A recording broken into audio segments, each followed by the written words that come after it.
Iran Israel యుద్ధం 4వ వారంలోకి ప్రవేశిస్తూ మరింత భీకరంగా మారుతోంది. ఇరు దేశాలు వెనక్కి తగ్గకపోవడంతో మధ్యప్రాచ్యం అగ్నిగుండంలా మారింది.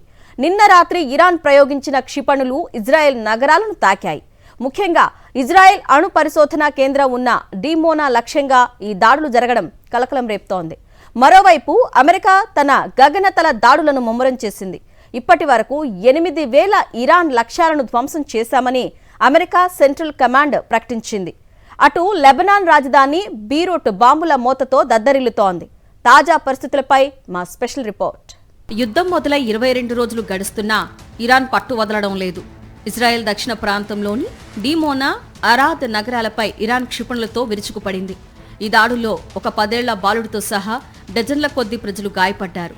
ఇజ్రాయెల్ అణు కార్యక్రమాలకు కేంద్రమైన డిమోనాను లక్ష్యం చేసుకోవటం ద్వారా ఇరాన్ తన పంతాన్ని చాటుతోంది. దీనికి ప్రతీకారంగా ఇజ్రాయెల్, అమెరికా దళాలు టెహ్రాన్ చుట్టూ ఉన్న బాలిస్టిక్ మిసైల్ తయారీ కేంద్రాలపై బాంబుల వర్షం కురిపించాయి.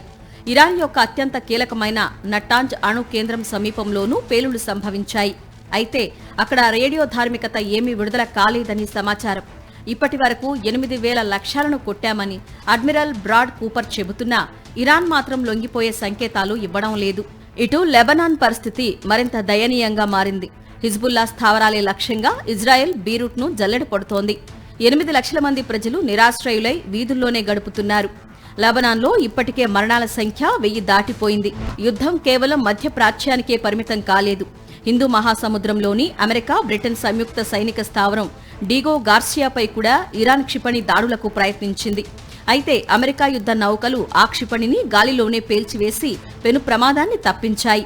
ప్రపంచ దేశాలు ఇప్పుడు ఇరాన్ను ఒంటరి చేసే పనిలో పడ్డాయి. హర్ముజ్ జలసంధిలో నౌకల రాకపోకలను పునరుద్ధరించేందుకు బ్రిటన్, ఫ్రాన్స్, జర్మనీ, జపాన్లతో సహా 22 దేశాలు ఏకమయ్యాయి.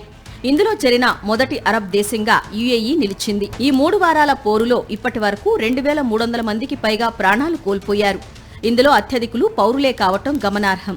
అమెరికా తన దాడులను మరింత తీవ్రం చేస్తామని హెచ్చరిస్తూ ఉండడంతో రానున్న రోజుల్లో మరెంతో ప్రాణ నష్టం జరుగుతుందోనని ప్రపంచం ఆందోళన చెందుతోంది. చమురు సంక్షోభం నుంచి అణుముప్పు వరకు ఈ యుద్ధం ప్రపంచాన్ని అనిశ్చితిలోకి నెట్టేస్తోంది. ఇరాన్ యొక్క క్షిపణి శక్తిని అమెరికా అంచనా వేయడంలో విఫలమైందా, లేక ఇరాన్ తన ఆఖరి ఆయుధాలను ప్రయోగిస్తుందా అనేది వేచి చూడాలి.